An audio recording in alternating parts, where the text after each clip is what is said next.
ছি ছি ছি ছি, উনি নাকি মস্ত বড় পণ্ডিত। পণ্ডিতের এমন ব্যবহার হয়?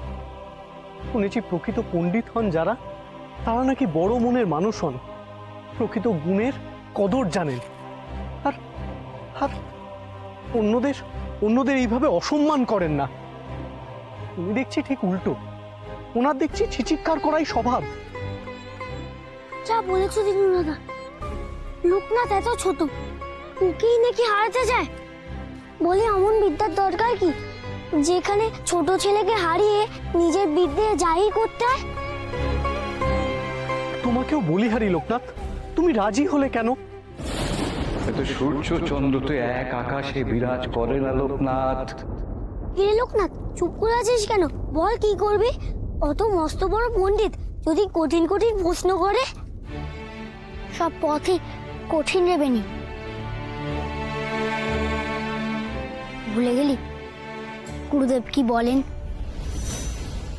জীবনের পথ কঠিন, আর সাধনার পথ আরো কঠিন, সহজলভ্য নয়। মনে রাখবে, জীবনের পথে হরেক রকম রাস্তা পাবে, কোনোটা ফুলের, আবার কোনোটা কাঁটার। কত রকমের রাস্তা, কি করে বাঁচবো? কোন পথে যাব? সেটাই তো জীবনের পরীক্ষা রে। ফুলের রাস্তা দেখলেই পা বাড়ালে চলবে না, আবার কাঁটার রাস্তা দেখে থমকে গেলেও চলবে না। দেখ দেখ, গোলাপ তো সুন্দর, কিন্তু তাকে ধরতে গেলে হাতে কাঁটা ফুটতে পারে। তা বলে কি গোলাপকে ছোঁয়া যাবে না রে? মানে ফুলও তুলতে হবে আর কাঁটাও ফুটবে, তাই তো গুরুদেব? বেশ বলেছিস বেনি, বেশ বলেছিস। তবে মনে রাখিস, যা কিছু সহজে মেলে, তাড়াতাড়ি পাওয়া যায়, তার মূল্য কিন্তু কম। কিন্তু যা কষ্ট করে পাওয়া যায়, তাই তোর সাথে থাকবে সারা জীবন। তা বলে যেটা সামনে পাবো সেটা সহজে পেয়েছি বলে একবার হাতে তুলেও দেখবো না? যদি সেটা স্বয়ং শিব ঠাকুর পায়ে দেন? শিব ঠাকুর সহজে তোকে কিছু দেবে না রে পাগলা। তার আগে তোকে শিব ঠাকুরের কাছে পৌঁছতে হবে। অনেক লড়াই করে সেই পথ পেরোতে হবে। মনে রাখিস, কঠিনতম বাধা পেরিয়ে যা অর্জন করবি সেটাই শ্রেষ্ঠ। কঠিন পথে যে জয় আসে, সেই জয়ের সুখ যে অনেক রে। আমি শুধু ওনাকে হারিয়ে জয়ের সুখ পেতে চাই না রে। আমি শুধু আমার বাবার সম্মান বাঁচাতে চাই। বাবার সম্মান বাঁচাতে গেলে ওনার সাথে তর্কযুদ্ধে জিততে হবে। কাজটা কঠিন, কিন্তু আমি ওই যে বললাম,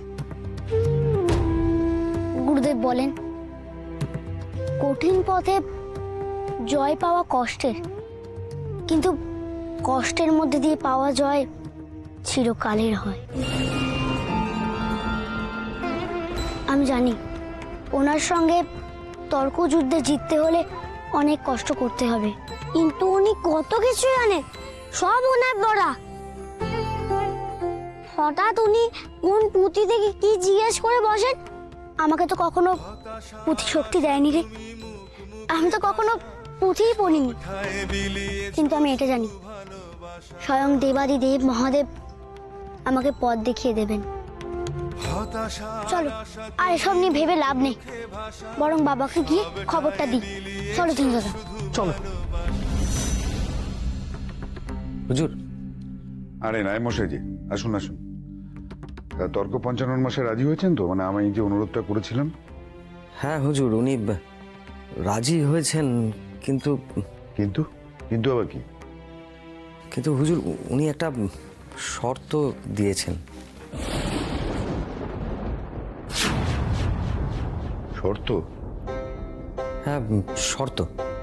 ওনার শর্ত মেনে নিন, কিন্তু যত তাড়াতাড়ি সম্ভব এই গা থেকে টোল অন্য জায়গায় স্থানান্তরের ব্যবস্থা করুন।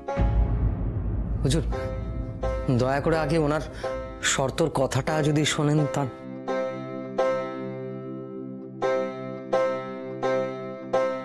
মৃতমশাই লোকনাথকে তর্কযুদ্ধে আহ্বান করেছেন।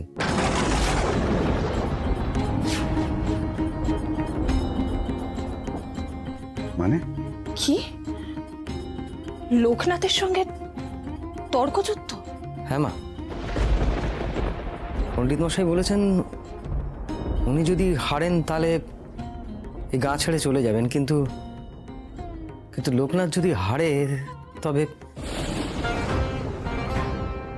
তবে কি? তবে হুজুর, রাম ঠাকুর মশাইকে এই পণ্ডিত মশাইয়ের দুই শিষ্যের পায়ের তলায় বসে পাঠ নিতে হবে নতুন টোলে।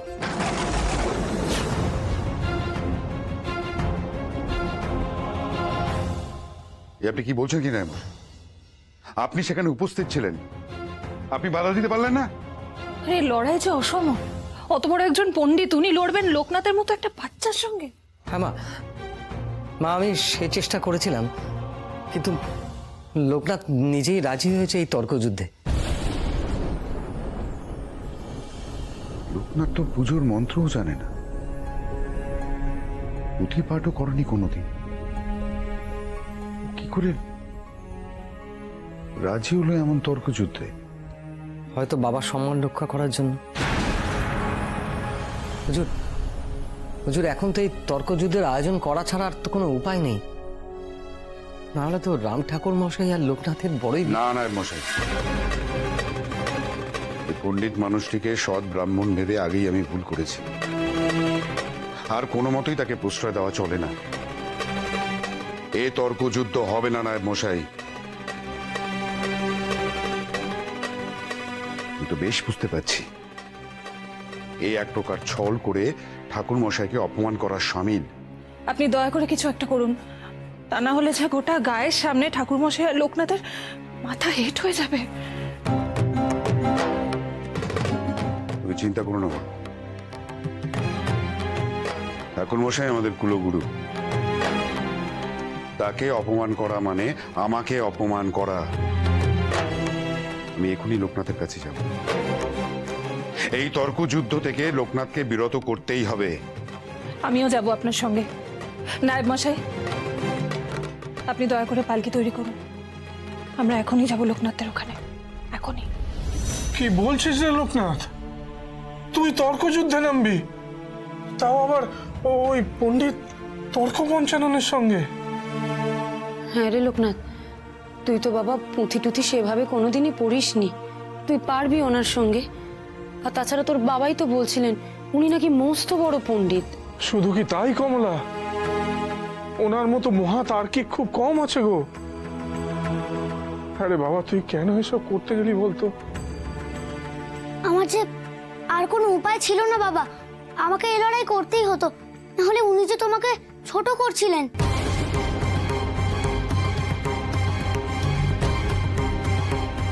নিজের দারিদ্র্য মেটাতে বিদ্যাই একমাত্র ভরসা, আর সেই বিদ্যা একমাত্র উপযুক্ত পণ্ডিতই দিতে পারে, কোনো টুলু পণ্ডিত নয়।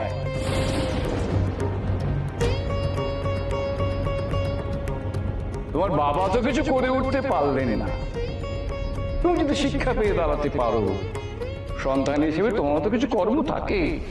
সে কি, উনি তোকে এভাবে বলেছেন? আমার মনে হয় উনি ইচ্ছে করে এসব বলেছেন। জানেন লোকনাথ একটা ছোট ছেলে, তাই তাই সহজে সবার সামনে বাবাকে ছোট করা যাবে। কেন এসবে জড়াতে গেলি লোকনাথ? কি দরকার ছিল তোর ওখানে যাওয়ার বল দেখি? না মা, লোকনাথ ওখানে গিয়ে কোনো ভুল কাজ করেনি। আমি তো নিজের চোখে মানুষটাকে দেখেছি, সামান্য ধাক্কা লাগার রাগ এখনো মন থেকে মুছে ফেলতে পারেননি। লোকনাথ, তোকে কিন্তু এর সঠিক জবাব দিতেই হবে। চিন্তা করো না অন্য দিদি, এমন তো নয় যে উনি শুধু আমাকে লড়াই হারাতে চান, উনি আমার বাবাকে ছোট করতে চান।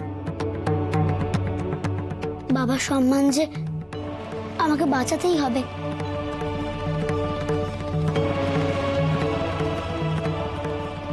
তাই আমি এই শর্তে রাজি হলাম। আমি যে রাজি নই লোকনাথ।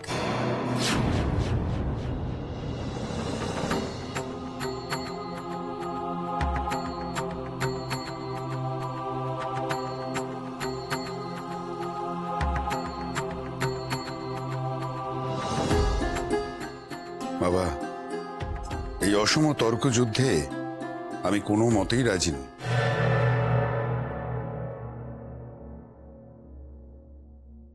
কি বলছো কি গো জমিদার মশাই? যেখানে আমার বাবার সম্মান নিয়ে কথা, সেখানে আমি মাথা নিচু করে থাকি কি করে? লড়াই সমান হোক আর না হোক, হেরে যাওয়ার আগে হেরে বসে থাকাটা কি ঠিক? কিন্তু লোকনাথ, ওই তর্ক পঞ্চাননের সঙ্গে তুমি কি করে পেরে উঠবে বাবা? ওই সভায় অত লোকজন থাকবেন, সকলের সামনে তুমি ছোট হবে, এই কথাটা তুমি ভাবছো না একবারও? ভেবেছি খুব, অনেক ভেবেছি। তাই তো এই শর্তে রাজি হলাম। আমাকেও যে একজনকে পরীক্ষা করে দেখার আছে। কার পরীক্ষা? তুমি কার পরীক্ষা নিতে চাও বাবা? মহেশ্বর ভোলানাথ শিব ঠাকুর গো।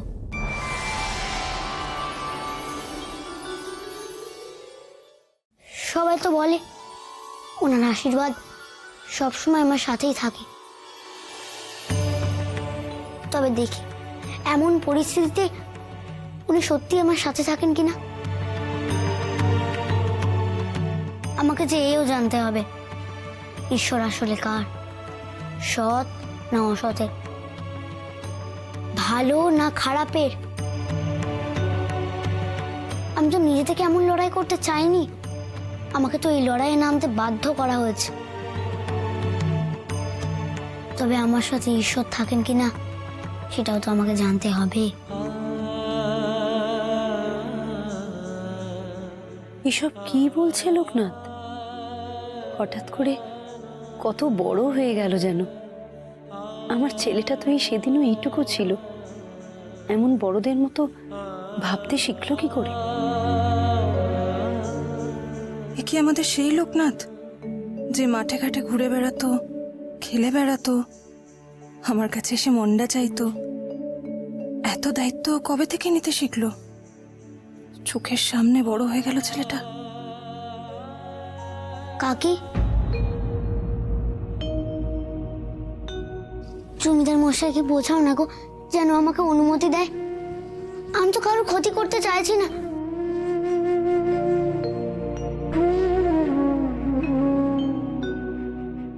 শুধু বাবার মাথা উঁচু করে বেঁচে থাকার একটা সুযোগ আছে,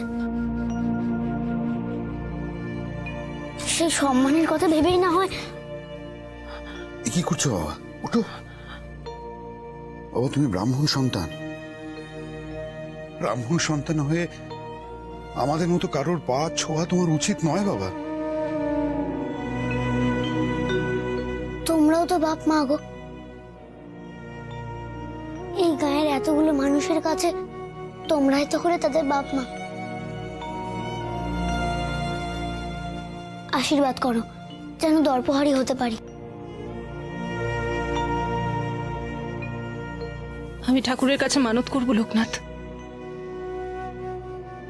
তুমি যাতে বিজয়ী হও, পাণ্ডিত্য আর জ্ঞানের এই অহং যাতে তুমিই ভাঙতে পারো। আমি মানত করবো বাবা।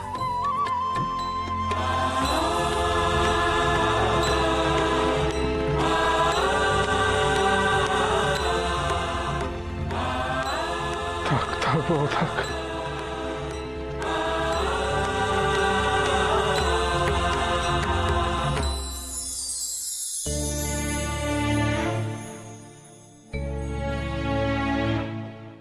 রায়মশাই, আপনি নিশ্চিন্তে তর্কযুদ্ধের অনুমতি দিন। আমার বিশ্বাস আমার ছেলে ঠিক পারবে। বেশ, লোকনাথের এই সদ ইচ্ছার বিরোধিতা করার অধিকার আমার নেই। নায়মশাই, আপনি আমার বাড়ির ঠাকুর দালানে তর্কযুদ্ধের আয়োজন করুন।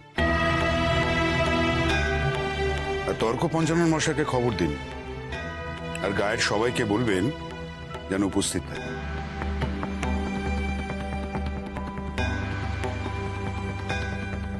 ছোট পণ্ডিত, তোমার মনস্কামনা পূর্ণ হোক। তোমার জ্ঞানের কাছে সবাই যেন মাথা নোয়। চিরবিজয়ী হোক।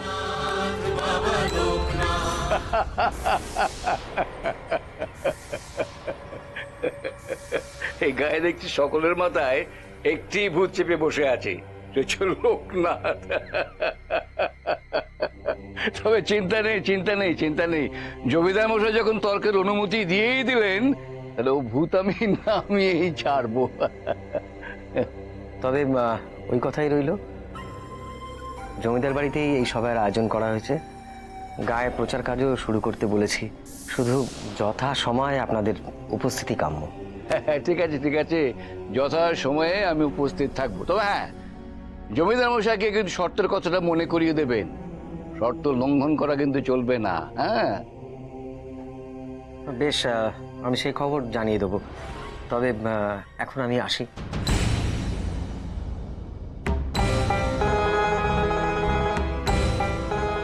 মিত্র, জমিদার মশাইকে কোন শর্ত মনে করাবার কথা বললেন? কেন, শর্ত একটাই, আমি হারলে এই গা ছেড়ে চলে যাব, আর জিতলে রামনারায়ণ ঘোষালকে আমার শিষ্যের কাছে পাঠ নিতে হবে।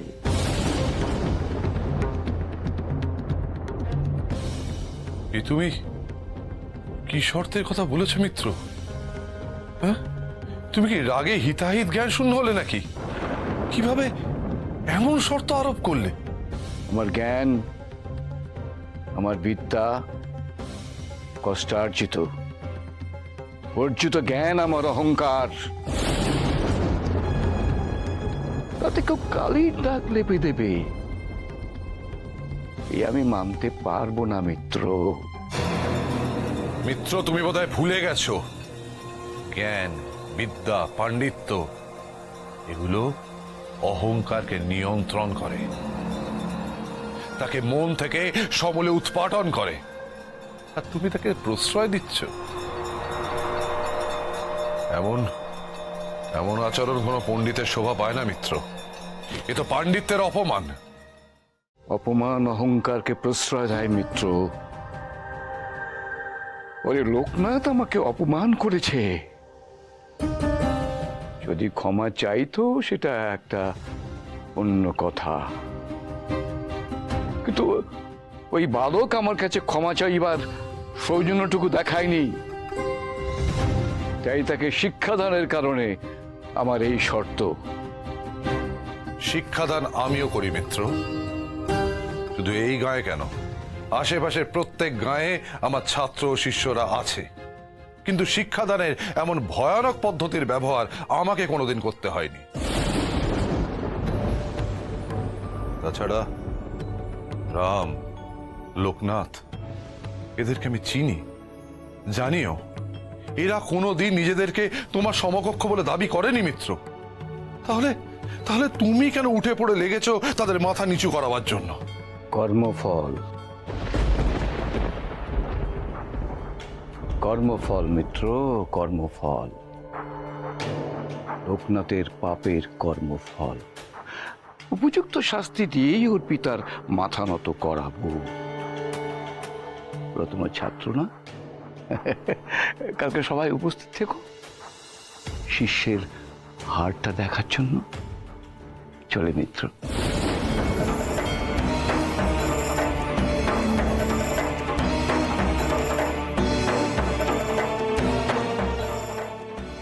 এসব কি বলে গেলেন উনি?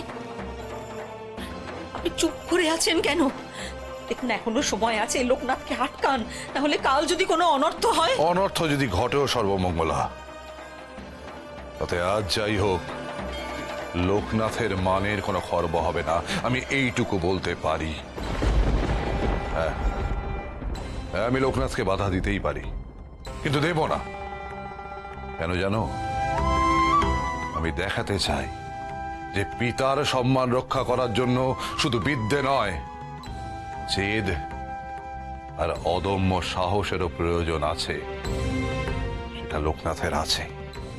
আমি চাই লোকনাথ সকলের সামনে একটা উদাহরণ হয়ে উঠুক।